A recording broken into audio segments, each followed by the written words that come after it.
terima kasih Pak Budi. Terima kasih Pak Budi. Eh, Selamat malam. Assalamualaikum warahmatullahi wabarakatuh. Em, Salam. Terima kasih buat perkenalannya, Pak Budi. Eh, Terima kasih juga untuk kesempatannya.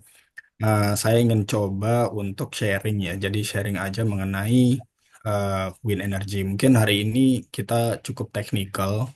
Em, eh, kita kita cukup teknikal. Tapi nanti kita bisa diskusi aja. Kalau misalnya ada pertanyaan-pertanyaan, boleh disampaikan. Mudah-mudahan sih saya bisa menjawabnya. Nah, em, right. Screen saya terlihat ya. Perlu apa? Oke. Jadi saya ingin eh, sharing mengenai wind energy ya, terutama teknologinya lebih ke arah fokusnya sebenarnya lebih di wind turbine. Karena saya juga lumayan lama berkecimpung di dunia wind turbine, kalau nggak salah mungkin sekitaran 7 tahunan ya, 7 tahun 8 tahun. Nah, jadi sebenarnya em, kita lihat dulu prospeknya. Kita tahu kenapa sih wind turbine dibutuhkan.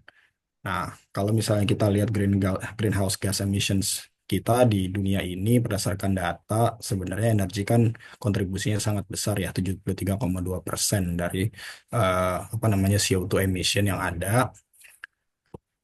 Dan mohon maaf sebentar.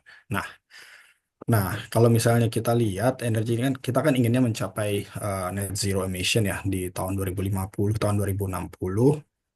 Dan kita lihat saat ini di dunia ini, jadi kita berbicara dunia, kontribusi wind ini walaupun sudah berkembang, tetapi pada tahun 2021 akhir mungkin datanya harus diupdate lagi. Itu kontribusi wind itu walaupun sudah besar, tapi masih masih cukup kecil ya dalam produksi energi listrik di dunia. Nah, jika kita ingin mencapai net zero emission, maka salah salah satu caranya adalah kita meningkatkan kontribusi dari eh, wind energy ini dalam electricity production. Nah, wind energy sendiri kalau dari segi LCOE atau levelized cost of energy sebenarnya udah cukup kompetitif ya. Jadi dari tahun 2010 ke tahun 2022 itu onshore wind itu cost-nya itu sudah relatif kompetitif juga dibandingkan solar photovoltaik. Bahkan dibandingkan hydropower juga sudah lebih kompetitif.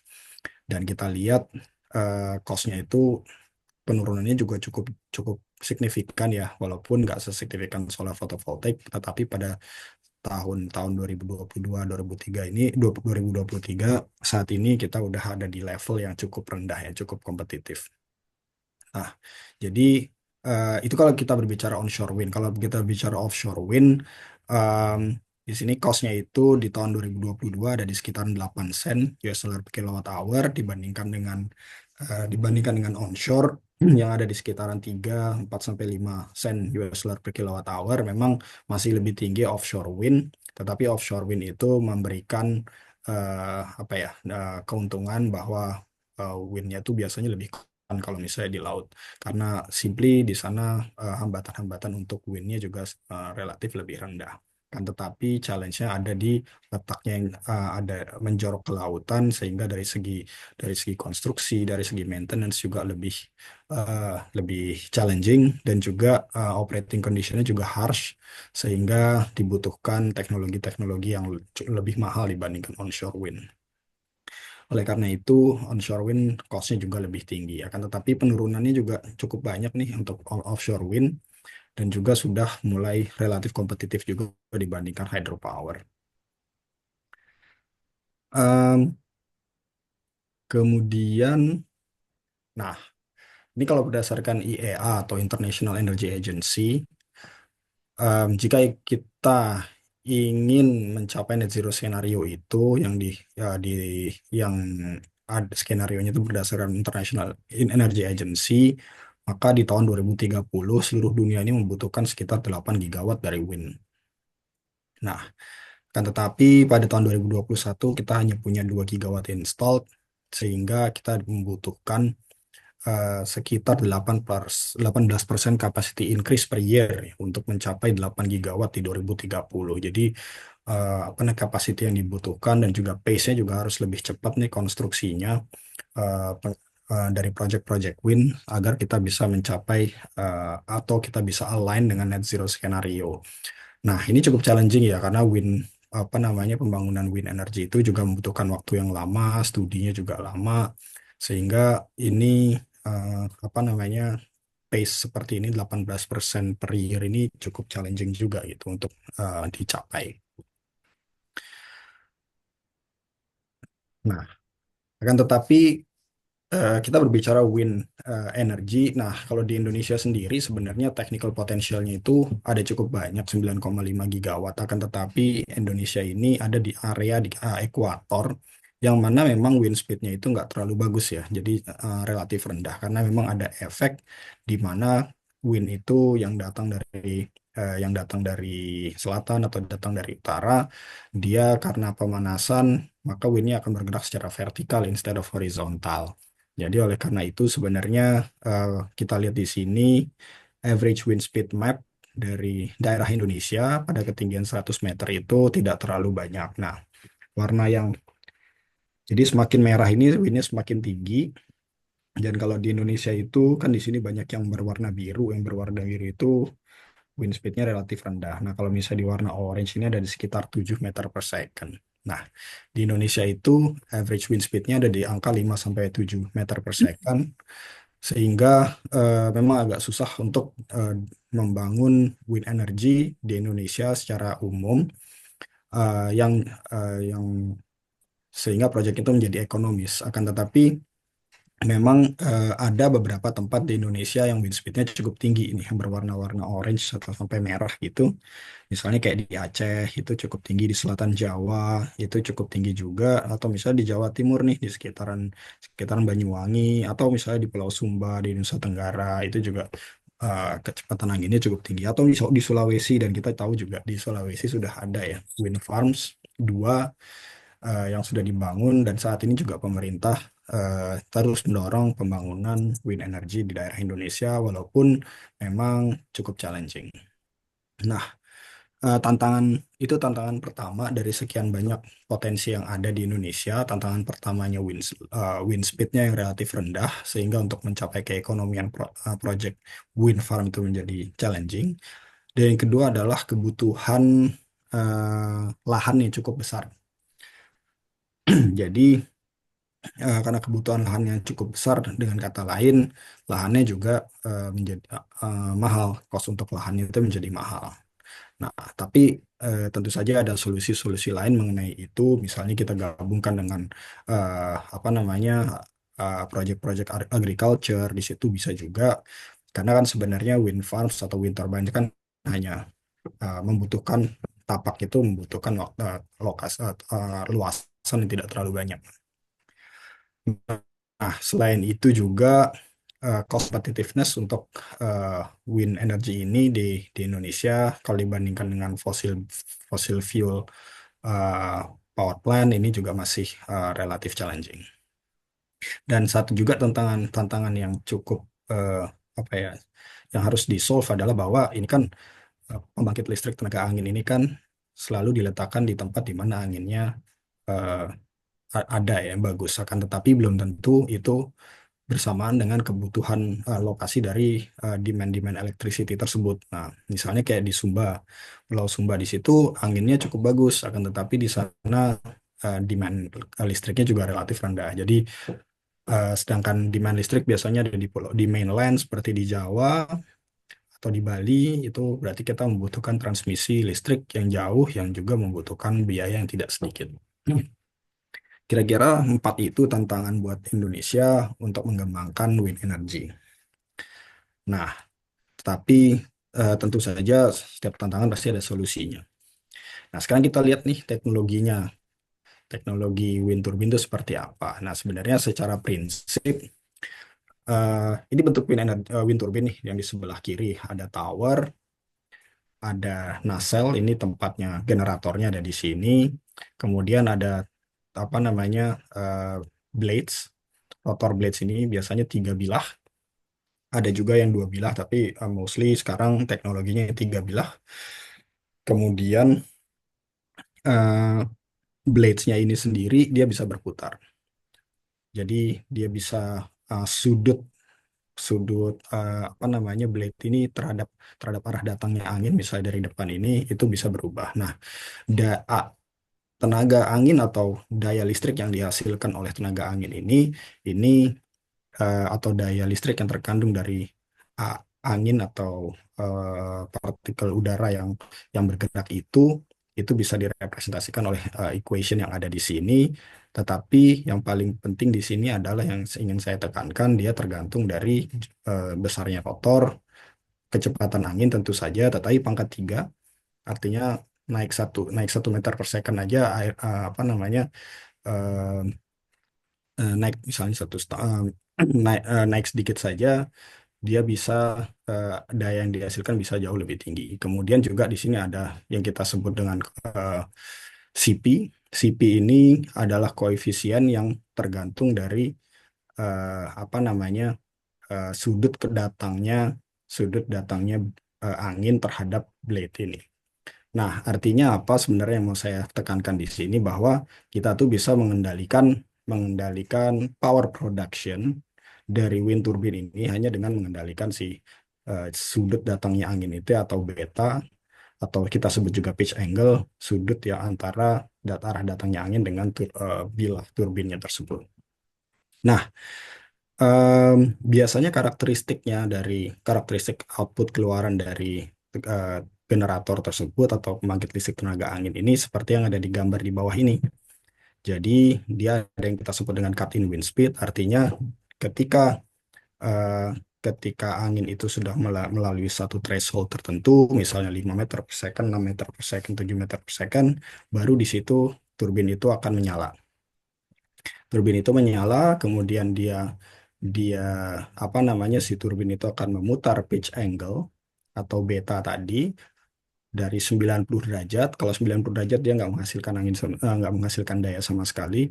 Mereka akan putar menjadi nol sehingga apa namanya daya yang dihasilkan akan maksimum.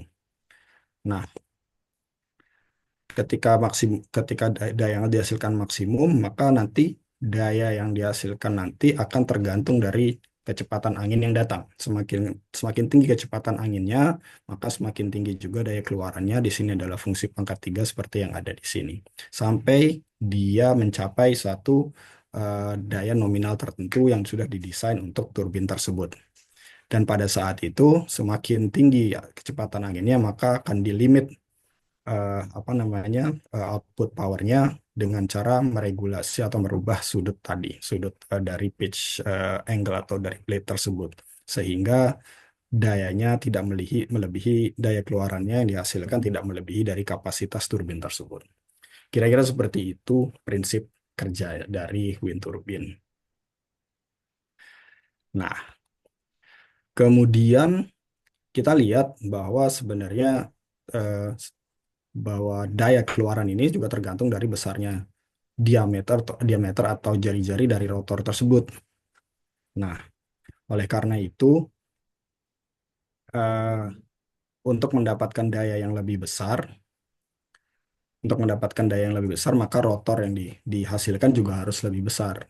Sorry, rotor yang besarnya rotor atau diameter rotor tersebut juga harus lebih besar. Nah, di sini kita lihat nih evolusi dari besarnya turbin dari tahun ke tahun, dari tahun 2000 sampai estimasi di tahun 2025. Nah, di tahun 2025 kita akan melihat ke kapasitas turbin yang sudah di angka 15 megawatt. Tetapi kalau misalnya kita flashback ke tahun 2015, di sana kita masih berbicara 7 megawatt. Jadi teknologi dari material, teknologi dari apa namanya konstruksi mekanikal dari wind turbine tersebut sudah semakin advance, sehingga yang tadinya material-material itu hanya bisa teknologi wind turbine itu hanya bisa menghasilkan 7 megawatt dengan satu besaran rotor tertentu, maka pada tahun 2025 nanti kita akan melihat rotor-rotor wind turbine yang sangat besar sehingga kapasitas powernya bisa mencapai 14 megawatt. Nah, di sini contoh beberapa wind turbine yang ada di pasaran atau ada di market dari beberapa apa namanya market leader. Eh, di sini ada Enercon, Siemens Gamesa, Mitsubishi Heavy Industry Vestas, dan juga General Electric Haliade X. Di situ kita lihat dengan semakin besarnya power, maka kita lihat besarnya rotor juga akan semakin besar. Ini panjang. Nah, ini adalah diameter rotornya sendiri. Jadi 220 meter GE Haliade X 12 megawatt. Nah, di sini berarti sepanjang satu rotornya sendiri itu bisa sampai 110 meter. Bayangin aja kita harus transport eh, apa namanya blade itu ke lokasi yang panjangnya 110 meter. Nah, itu adalah makanya di terutama di project-project onshore itu tantangan terberatnya adalah transportasi. Oleh karena itu biasanya eh, apa namanya rotor-rotor atau turbin untuk onshore wind itu biasanya daya maksimumnya terbatas. Yang membatasi adalah sebenarnya transportasinya. Sedangkan kalau offshore biasanya bisa cukup banyak, bisa cukup besar turbin yang bisa dibuat atau dibangun. Jadi batasannya lebih ke arah dari material dan juga konstruksi mekanikal dari wind turbine tersebut. Nah, ini sedikit perbandingan aja kalau Eiffel Tower itu tingginya sekitar 324 meter, sedangkan GE Haliade X itu tinggi hub height-nya aja, jadi tinggi naselnya aja 260 meter. Jadi kalau ditambahin sama rotornya tambah 110 meter, ya tingginya sudah mencapai 370 meter, lebih tinggi daripada Eiffel Tower. Nah, itu hanya sebagai gambaran seberapa besar wind turbine itu.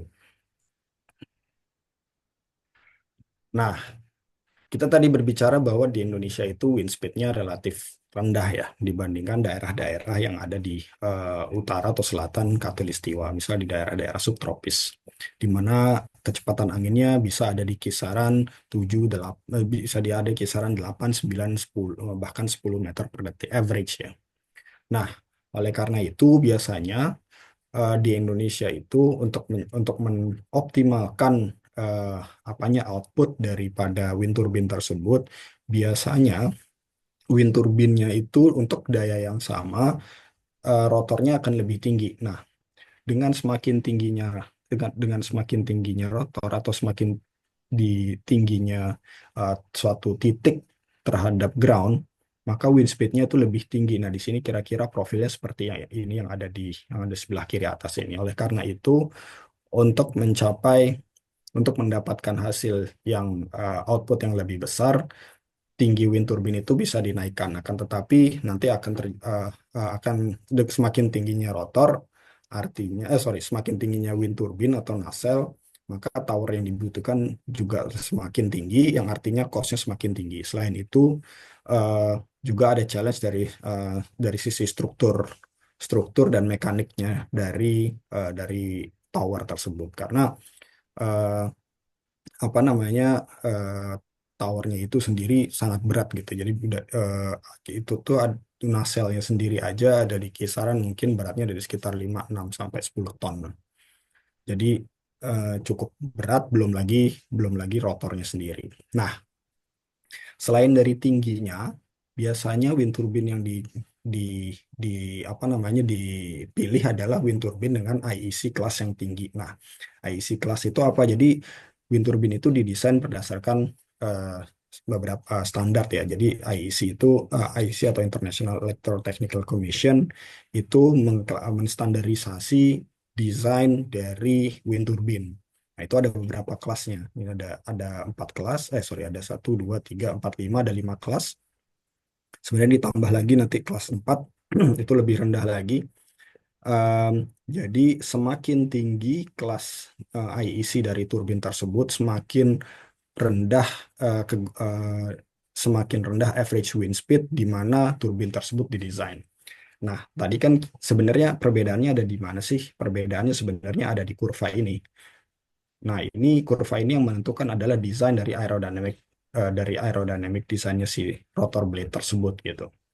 Yaitu tadi kan kalau misalnya di region yang ini pitch angle-nya tidak berubah. Jadi keluaran output dari si wind turbine itu profilnya tergantung dari kecepatan anginnya. Nah, akan tetapi kalau kalau misalnya kita apa namanya, kalau kita wind speednya, average wind speednya rendah, biasanya wind turbine-nya itu didesain supaya eh, apa namanya, slope-nya ini relatif relatif steep.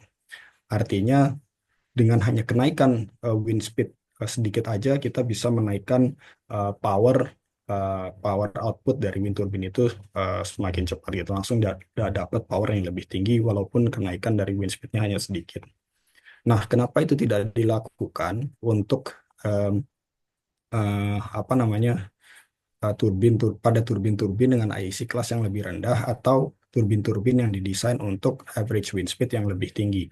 Karena kalau misalnya di average wind speed-nya cukup tinggi dan kita menggunakan IEC kelas yang rendah, maka dia perubahan sedikit aja dia akan perubahan anginnya akan sorry, perubahan outputnya akan lebih tinggi dan dia akan lebih sering beroperasi di area yang rata ini, yang di atas di 100%, di mana di situ stres untuk komponennya lebih tinggi.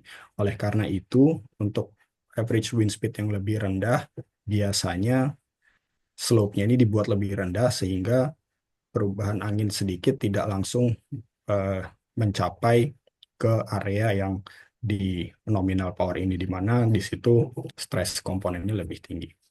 Kira-kira seperti itu apa namanya, pemilihan dari kelas wind turbine-nya. Nah, ini yang di sebelah kanan beberapa contoh size dari wind turbine dengan dengan output power yang sama, akan tetapi size-nya beda-beda.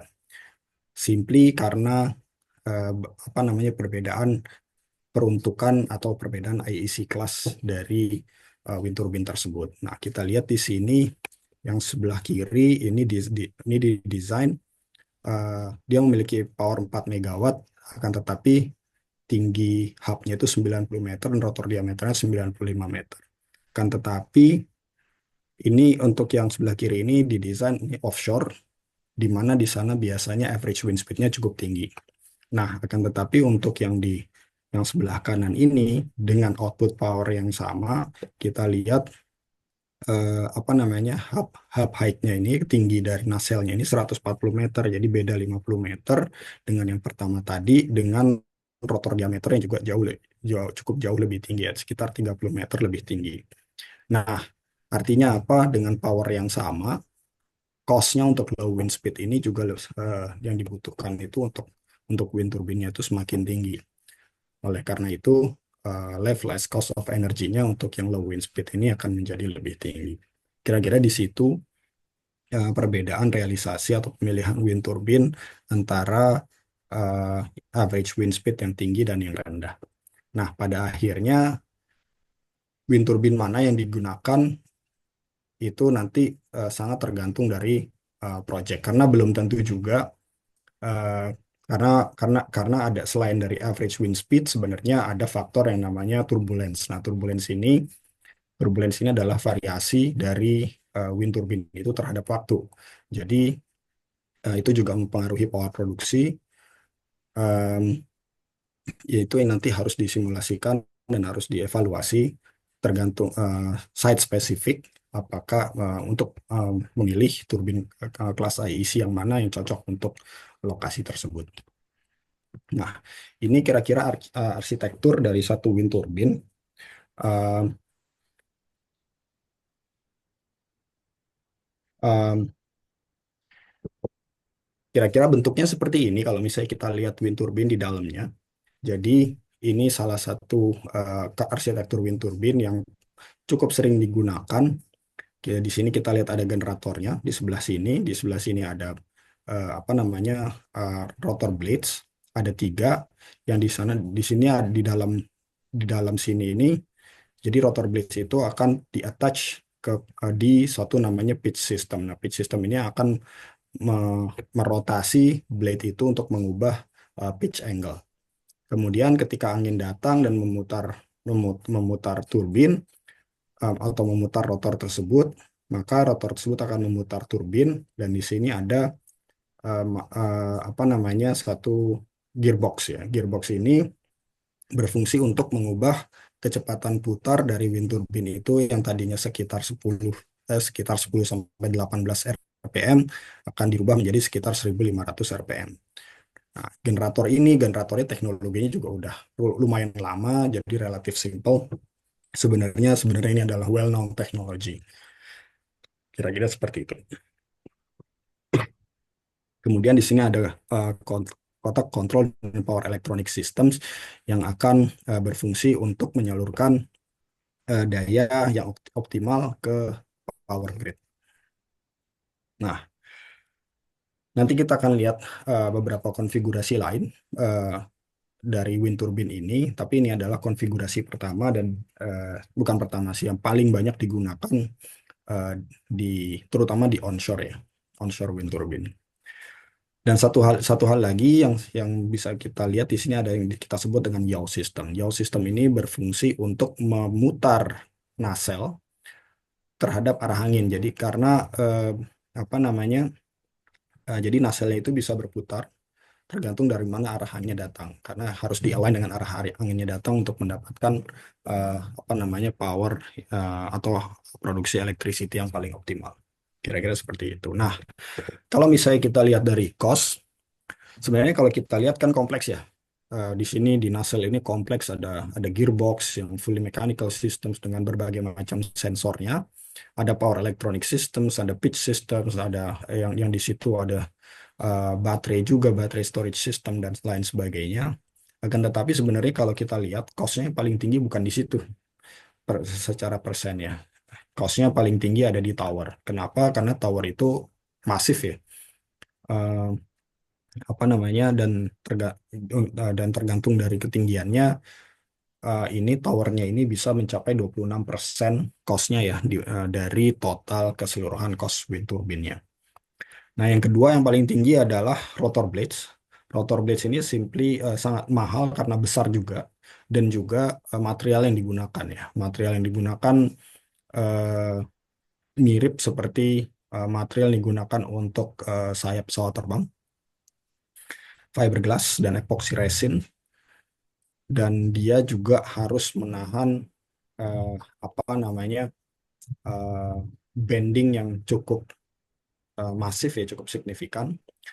By the way, juga tower ini juga didesain untuk apa namanya menahan berat yang ada di atas ini dan juga vibrasi yang mungkin muncul ketika turbin ini mengalami fault.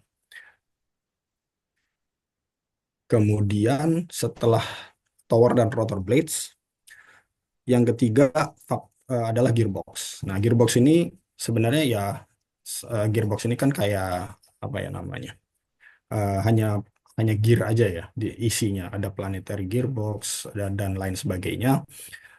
Eh, Dia mahal simply karena di situ komponen utamanya adalah materialnya besi.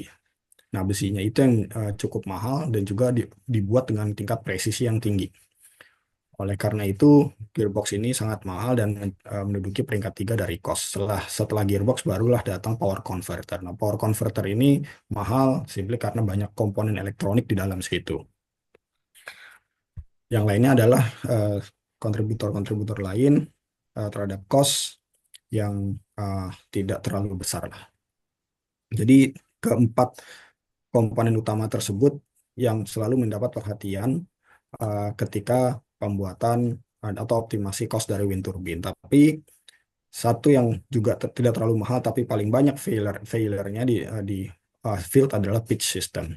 Pitch system ini yang bergerak yang ada di dalam hub ini dan yang bertugas untuk memutar eh, atau mengatur pitch angle dari rotor blades tersebut. Nah, dia ini sering rusak, failure rate-nya tinggi karena dia berputar dan juga prone terhadap apa namanya em, Blitzschlag, eh,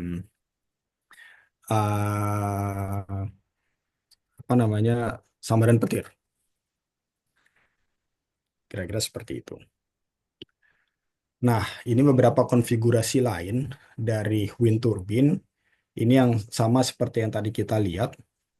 Jadi dia ada rotor hub, ada gearbox, ada generator, dan ada power electronic converter yang dihubungkan ke rotor tersebut. Prinsipnya mirip seperti pembangkit listrik yang kita biasa lihat. Jadi ada exciternya. Exciternya di sini menyuplai rotor dari generator tersebut. Nah, kalau yang ini, yang di tengah ini, simply menggunakan gearbox juga, menggunakan generator, tetapi rotornya ini menggunakan permanen magnet. Nah, permanen magnet generator mirip seperti yang ada di mobil listrik. Nah, karena kecepatan putarnya berubah-ubah dan di sini menggunakan permanen magnet, maka generatornya frekuensinya berubah-ubah. Oleh karena itu, kita membutuhkan power electronic converter yang mengubah frekuensi tadi dari yang variabel menjadi fix yang ada di grid seperti di tempat kita 50 Hz. Nah, yang ketiga, gearboxnya dihilangin. Prinsipnya sama seperti yang di tengah, tetapi tanpa gearbox. Akan dengan kata lain, generatornya akan berputar dengan kecepatan yang cukup rendah. Oleh karena itu, di sini generatornya menjadi sangat besar. Ini kira-kira untuk produk yang ini kira-kira dayanya sekitar 4 megawatt dan ini diameternya mencapai 10 meter. Jadi sangat besar. Challenging juga untuk transportasinya menuju site dan instalasinya biasanya tidak dilakukan di pabrik tetapi di site. Jadi sangat challenging juga untuk yang ini. Walaupun kita tidak mempunyai gearbox sehingga reliability-nya menjadi lebih tinggi. Nah, ini sekedar perbandingannya antara ketiga ketiga ketiga konsep tersebut. Eh, Ya, dari segi sistem complexity, maka direct drive tadi yang tanpa gearbox menjadi yang paling bagus karena komponennya lebih sedikit sehingga reliability-nya juga lebih tinggi. Akan tetapi generatornya menjadi sangat besar, oleh karena itu menjadi drawbacks. Logistiknya menjadi cukup sulit, power electronic size-nya juga menjadi cukup besar, dan akan tetapi eh, dari segi sistem reliability karena nggak ada gearbox maka dia menjadi eh, lebih bagus lah dibandingkan yang lain. Nah, akan tetapi direct drive ini dan yang konsep yang ada di tengah ini karena dia menggunakan permanen magnet, permanen magnetnya mahal dan tidak banyak supplier di dunia seperti eh, relatively monopoli lah. Jadi pernah juga di sekitaran tahun 2015 sampai 2017 di sana supply-nya hanya datang dari satu negara dan negara itu menaikkan cost-nya sehingga industri wind turbine sempat goyah hanya simply karena itu. Nah, tetapi memang ada dari ketiga konsep itu ada kelebihan dan kekurangannya. Jadi misalnya kita tanya dari beberapa OEM, mana sih yang paling bagus? Jawabannya nggak ada yang bagus, nggak ada yang jelek. Pasti eh, satu suatu OEM memilih konsep ini karena satu dan lain hal dan begitu juga project ini menggunakan konsep ini karena satu dan lain hal. At the end of the day, LCOE secara keseluruhan lah yang menentukan. Nah, ini ada yang mencoba dari suatu research center mencoba uh, mengkalkulasi di mana sih keuntungan dan kerugiannya dari segi ekonomik antara konsep yang tadi. Nah, di sini diambil untuk direct drive turbine dan DFIG turbine yang menggunakan gearbox dan yang tanpa gearbox. Nah, yang menggunakan gearbox itu investmentnya investmentnya itu lebih investmentnya lebih tinggi karena simply banyak komponennya yang besar-besar sehingga hasilnya menjadi berat, towernya juga menjadi harus lebih kuat secara struktur sehingga investmentnya at the end of the day lebih tinggi. Akan tetapi secara operasional karena jumlah komponennya lebih rendah, nggak ada gearbox, maka operational cost-nya lebih rendah. Nah, konsep yang lain itu kebalikannya. Jadi em, kalau misalnya ditanya mana yang paling bagus, tentunya tergantung dari kondisi project gitu. Nah, kalau operational cost ini kan relatif ya. Kemudian operational cost ini kan banyak faktornya juga. Apakah kita juga tergantung dari panjangnya project, misal lifetime project misal 30 tahun atau 20 tahun atau 10 tahun itu kan tergantung dari karakteristik project itu, sehingga untuk mengevaluasi mana konsep yang lebih bagus itu jadi kita harus melihat dari kacamata project. Kira-kira seperti itu. Kemudian dari sisi power electronics, nah power electronics ini juga ternyata punya teknologi yang berbeda-beda. Ada yang menggunakan tiristor, ada yang menggunakan transistor. Nah, sebelah kiri, dua di sebelah kiri ini menggunakan transistor, yang di sebelah kanan itu menggunakan tiristor. Em, Mana yang lebih bagus, mana yang lebih jelek, mirip seperti konsep arsitektur wind turbine, tergantung dari eh, apa namanya OEM-nya itu sendiri gitu. Nah, tetapi kalau misalnya kita melihat dari kacamata netral, sebenarnya eh, yang paling reliability-nya paling bagus itu yang ada di sebelah kiri. Kenapa? Karena di situ eh, struktur dari apa namanya struktur mekanik dari eh, IGBT atau transistor di situ yang di sebelah kiri itu dia lebih robust, jadi lebih tahan terhadap fault. Artinya dia lebih tahan terhadap over current atau over oh ya betul overload. Kemudian dia juga menggunakan water cooled dari banyak sisi sehingga coolingnya menjadi optimal dan efisiensinya menjadi lebih tinggi. Tetapi kompleksitinya dari sistem ini sangat tinggi, baik dari segi elektronik dan konstruksi mekanisnya, dan juga sistem seperti ini menggunakan eh, cooling medium yang harus yang apa di-ionize karena cooling mediumnya langsung bersentuhan dengan material komponen-komponen bertegangan. Nah, oleh karena itu tidak banyak juga yang menggunakan di sebelah kiri. Untuk yang di sebelah tengah ini yang paling banyak digunakan, walaupun dari segi reliability lebih rendah, tetapi dari sisi cost, cooling complexity, dan supply chain-nya juga lebih lebih mudah dan lebih banyak suppliernya juga. Sehingga kalau misalnya kita lihat wind turbine, maka transistor yang di sebelah yang di tengah ini yang paling banyak digunakan. Yang di sebelah kanan ini em, cukup jelek dari berbagai macam faktor kalau dari kacamata saya. Em, karena simply di sana banyak komponen-komponen elektronik seperti kapasitor yang sangat tidak reliable seperti itu. Dan dari segi konstruksi mekanik dan coolingnya juga sama seperti yang di sebelah kiri, sehingga kelebihannya untuk wind turbine, untuk aplikasi wind turbine sepertinya untuk yang di sebelah kanan ini tidak terlalu favorable. Kira-kira seperti itu. Nah, dari segi reliability wind turbine ini tadi kan dari segi arsitekturnya seperti apa, tapi ternyata wind turbine ini um, failure rate-nya uh, setelah diobservasi failure rate-nya ini beragam. Nah, saat ini onshore wind turbine itu adalah onshore wind turbine adalah turbin-turbin yang paling reliable, sebenarnya lebih ke arah uh, maturity dari produknya. Jadi wind turbine itu dari awal memang yang dibuat adalah onshore wind turbine. Jadi eh, apa namanya experience level dari onshore wind turbine ini menjadi lebih kita lihat yang ada di sebelah tengah ini failure rate-nya sangat rendah, yaitu sekitar 2 failures per turbin per tahun. Sangat rendah. Kalau misalnya kita bandingkan dengan apa namanya offshore wind turbine yang mencapai 10, ini jauh sekali bedanya. Selain itu juga operation condition dari onshore wind turbine tidak seharsh yang ada di offshore, sehingga eh, sehingga apa namanya failure rate-nya juga untuk yang offshore wind turbine ini masih cukup tinggi.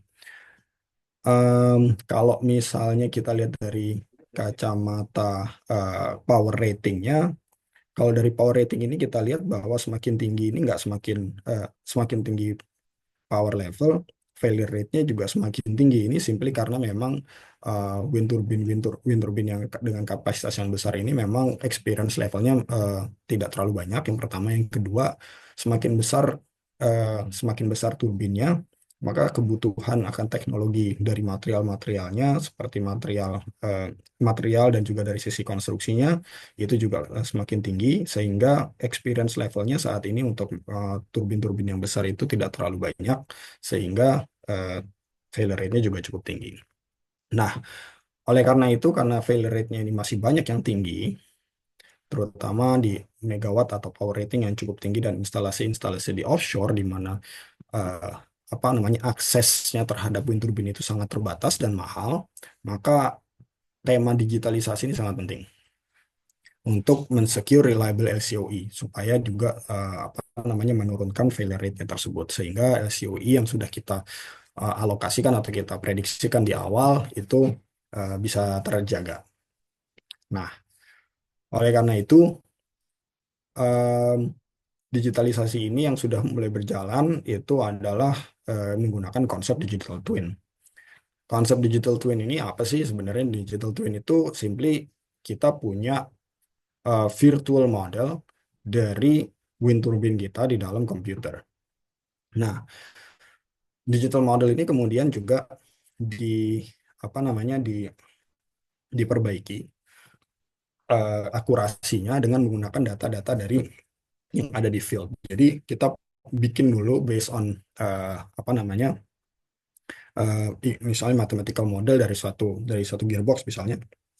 Kemudian atau nggak harus mathematical model bisa juga seperti uh, multi body system model dan sebagainya.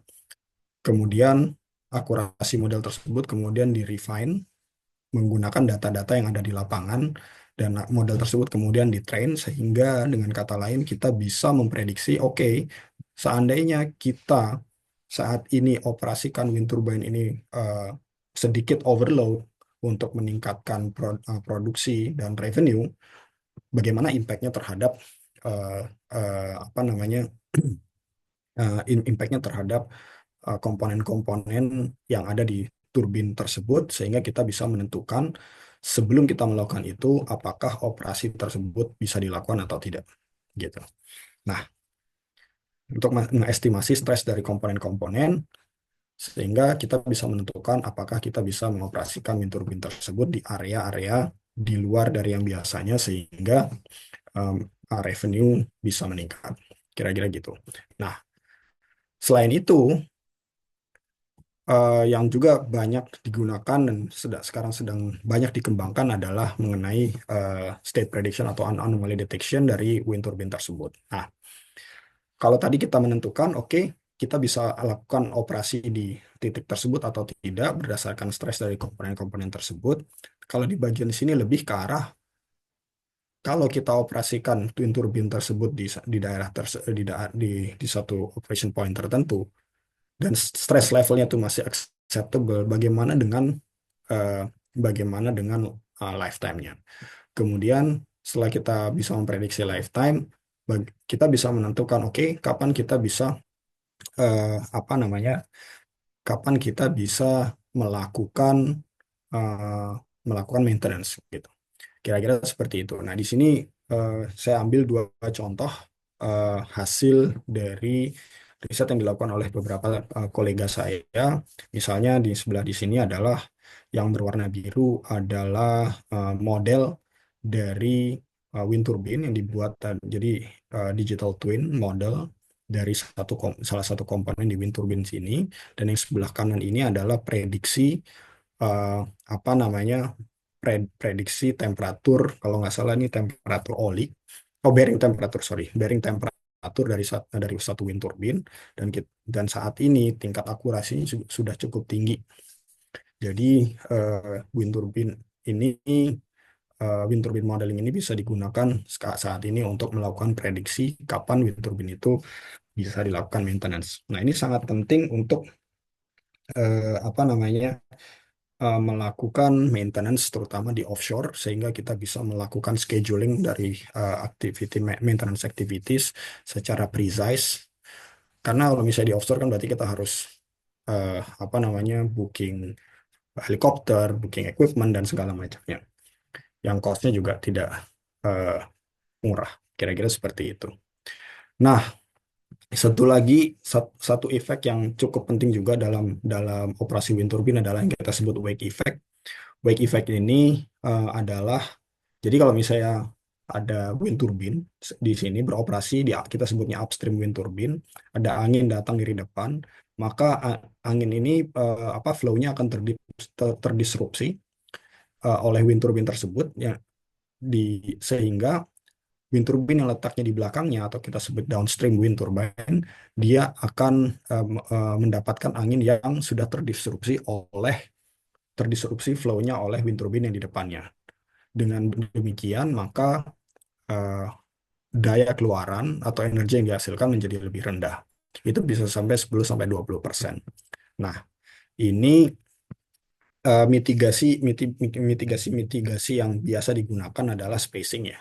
Biasanya 3 sampai 5 kali dari rotor diameter spacing antara wind turbinnya.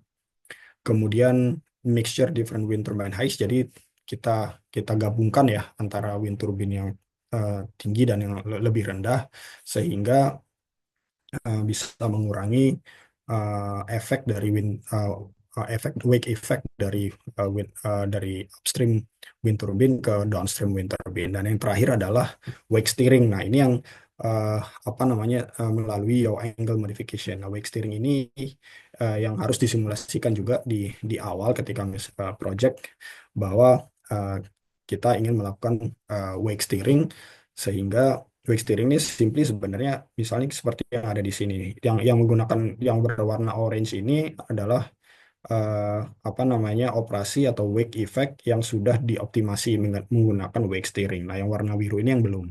Nah, kita lihat kalau misalnya belum, wind turbine yang di belakangnya ini kena terdisrupsi aliran udaranya oleh upstream wind turbine atau yang di depan. Nah, hanya dengan merubah apa namanya sudut yaw dari wind turbine tersebut, dia akan kita apa namanya arah wake effect-nya itu kita pinggirin sehingga tidak terkena tidak sehingga downstream wind turbine ini tidak terimpact oleh wake dari yang dihasilkan dari upstream wind turbine tersebut. Nah, memang kekurangannya adalah karena dia tidak 100% align dengan arah datangnya angin, maka energy production dari yang di depan ini menjadi turun juga. Nah, oleh karena itu, at the end of the day, power plant controllernya itu yang harus menentukan wake steeringnya ini harus seberapa sehingga energi yang dihasilkan bisa maksimum. Nah, kalau dari sisi trennya untuk kedepannya masih scaling up offshore wind, powernya semakin besar untuk menurunkan apa namanya cost per megawatt dari wind turbine tersebut. Kemudian floating offshore, jadi kelemahan dari offshore wind turbine itu adalah kebutuhan fundamen yang sangat masif karena fundamennya itu atau towernya ini harus ditanam sampai ke seabed. Jadi cukup apa namanya cukup masif dan costnya di situ sangat tinggi sehingga kalau kita bisa buat floating seperti oil rig gitu jadi lebih apa namanya menarik lagi atau costnya bisa lebih rendah. Repowering onshore wind. Jadi mungkin untuk di Indonesia ini masih belum ada karena baru ada dua saja onshore wind. Tetapi di luar negeri ini sudah mulai menjadi tema karena sudah banyak onshore wind turbines yang beroperasi sudah cukup lama dan bisa dilakukan repowering untuk meningkatkan uh, output power dan juga menurunkan LCOE.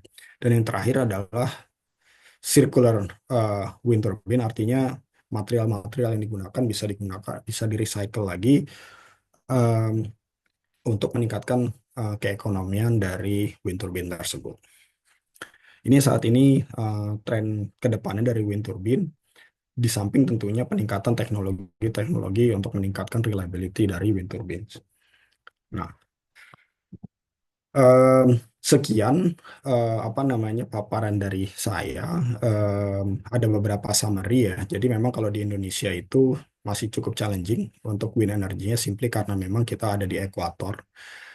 Eh, akan tetapi di beberapa lokasi memiliki potensi. Kemudian sangat penting kita melakukan proper selection dan implementation dari teknologi tersebut untuk menurunkan LCOE. Um, Reliability saat ini masih menjadi isu di banyak wind turbine, terutama di turbin-turbin yang dengan teknologi baru dan terutama juga offshore wind. Um, Kemudian untuk mitigasi reliability issue tersebut, sepertinya digitalization ini menjadi salah satu key point ya untuk meningkatkan reliability dan apa namanya menurunkan maintenance cost sehingga bisa project ekonomiknya menjadi terjaga. Kira-kira seperti itu apa namanya sharing dari saya mengenai wind energy. Eh, Fokusnya lebih ke arah teknologi. Mudah-mudahan memberikan gambaran karena banyak sekali detail-detail yang tidak bisa saya sampaikan di waktu yang singkat ini. Jadi ini hanya mudah-mudahan bisa memberikan gambaran untuk teman-teman mengenai teknologi wind energy. Terima kasih. Jika ada pertanyaan, saya berikan kesempatan. Silakan.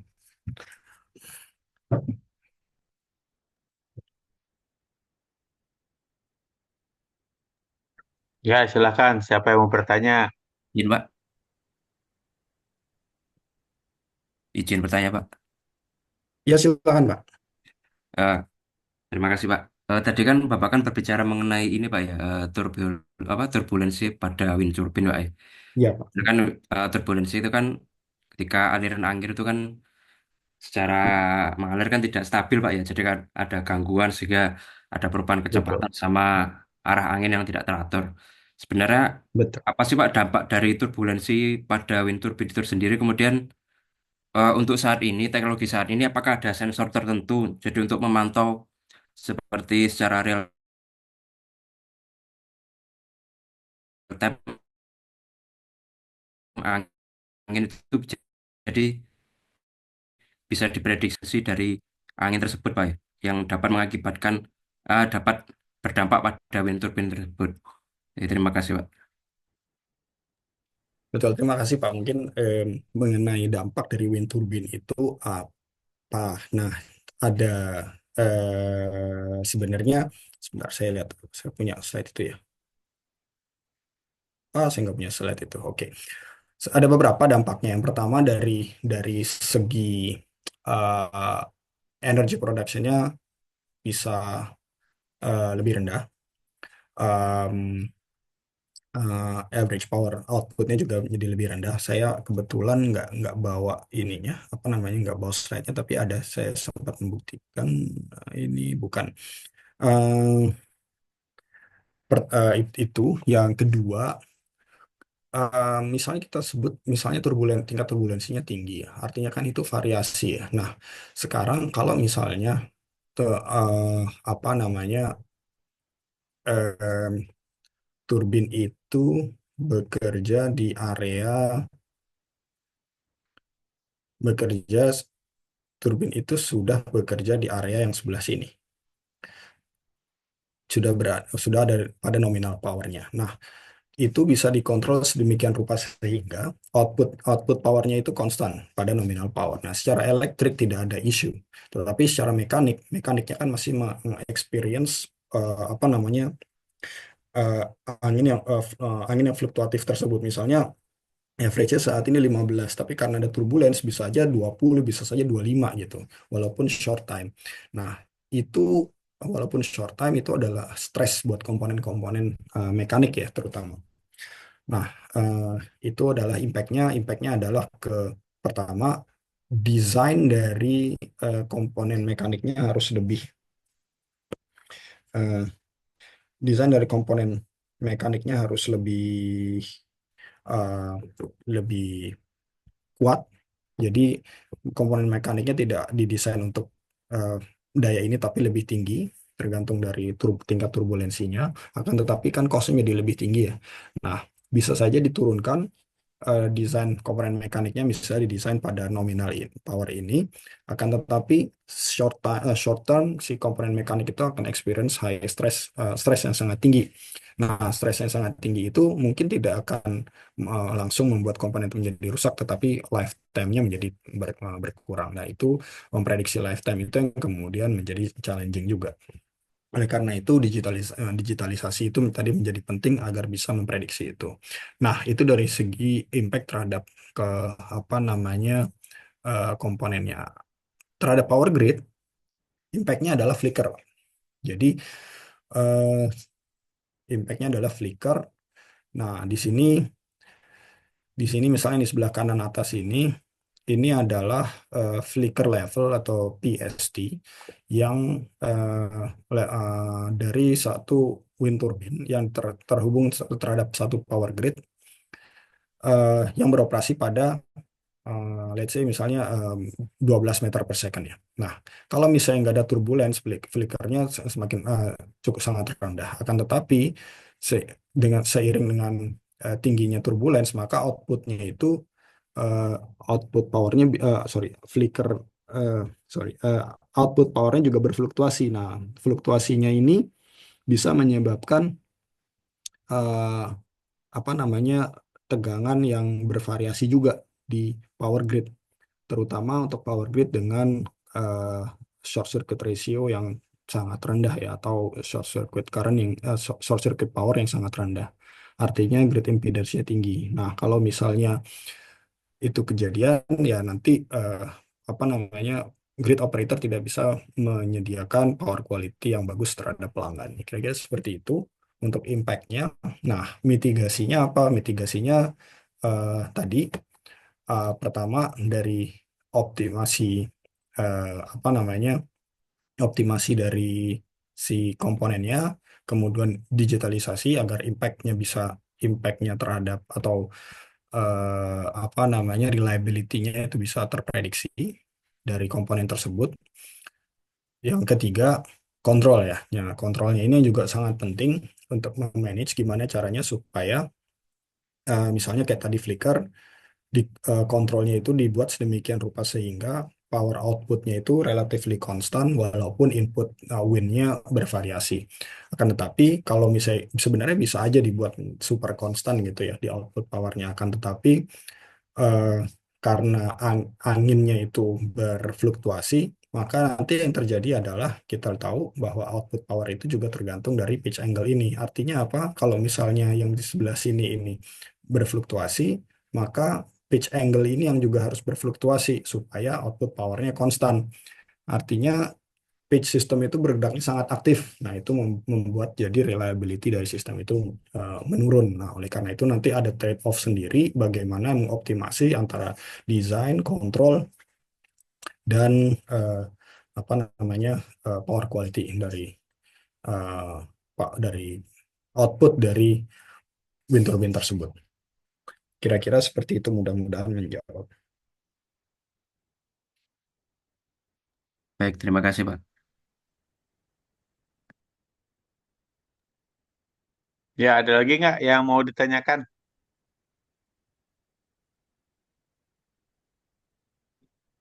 Izin Pak Rizky, Ya, izin Pak silakan Pak.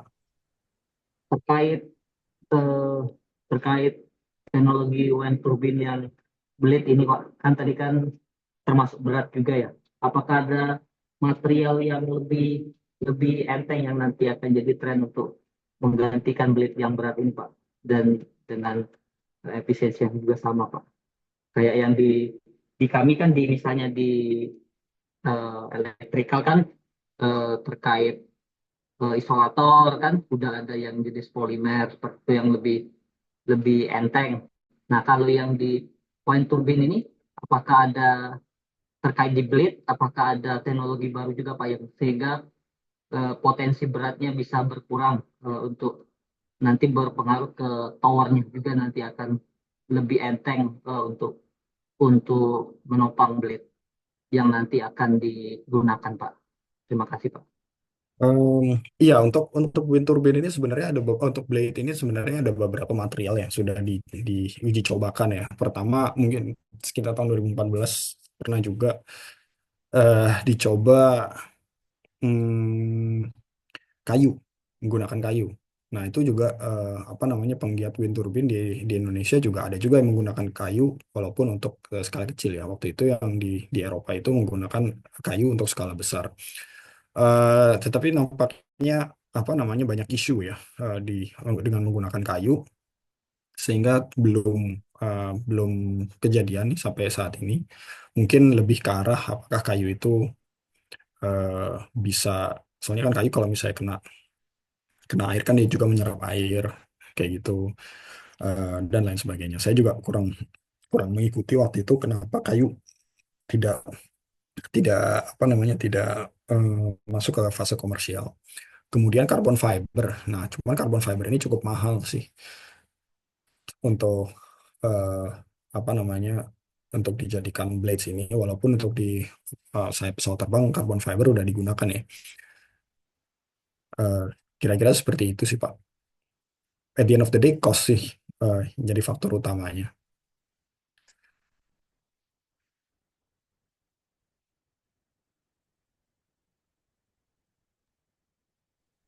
Ya, oke. Masih ada lagi Izin, nggak? Silakan. izin diskusi, Pak Rizky. Ya silakan Pak. Tadi kan Bapak menyatakan bahwa untuk mengurangi flicker itu kita bisa mengontrol CP gitu kan, terus Ya. faktor-faktor lainnya. Tapi Hmm. apakah langkah itu tuh komprehensif gitu Pak? Apakah bisa mengurangi flicker secara langsung? Kenapa nggak kita coba untuk menggunakan BESS gitu Pak, penyimpanan energi lainnya? Mohon petunjuk dan arahan Pak. BESS bisa digunakan Pak, cuman memang cost-nya tinggi ya. Em, Apa namanya untuk meletakkan untuk menggunakan untuk mengurangi flicker ya. Saat ini sih eh, sejauh ini untuk koneksi-koneksi, karena kan itu flicker itu nanti sangat tergantung juga dari short circuit ratio yang ada di point of common couplingnya dari wind turbine tersebut ya, atau grid connection point-nya ya. Nah, saat ini dengan menggunakan eh, kontrol dan juga kombinasi juga dengan inersia dari massa tersebut yang dimiliki oleh wind turbine itu cukup bisa meredam uh, flicker emission dari wind turbine tanpa menggunakan BESS. Kira-kira seperti itu Pak. Nah, karena BESS juga cukup mahal harganya. Nah, nanti yang akan menjadi uh, isu adalah jika si wind turbine ini harus mengikuti suatu apa namanya eh, gradien active power tertentu atau DP by DT gitu, atau delta P dibagi delta T. Biasanya kan ada tuh dari grid code atau wind turbine ini harus bisa mengikuti satu power ramp up dan power ramp down tertentu. Nah, di situ kadang-kadang eh, apa namanya eh, agak susah memenuhinya gitu, terutama kalau misalnya anginnya tiba-tiba hilang gitu. Nah, tapi eh, apa namanya penurunan dayanya nggak boleh secepat itu dari grid code. Nah, dari situ barulah muncul solusi battery storage systems, mau nggak mau. Karena baterai kan cukup mahal. Nah, karena itu saat ini sih untuk flicker masih belum dibutuhkan, tapi mungkin dibutuhkan untuk grid code atau requirements dari grid yang seperti yang tadi. Kira-kira seperti itu, Pak. Baik, terima kasih Pak Rizky. Ya, Nah, sama, Pak. masih ada yang mau ditanyakan?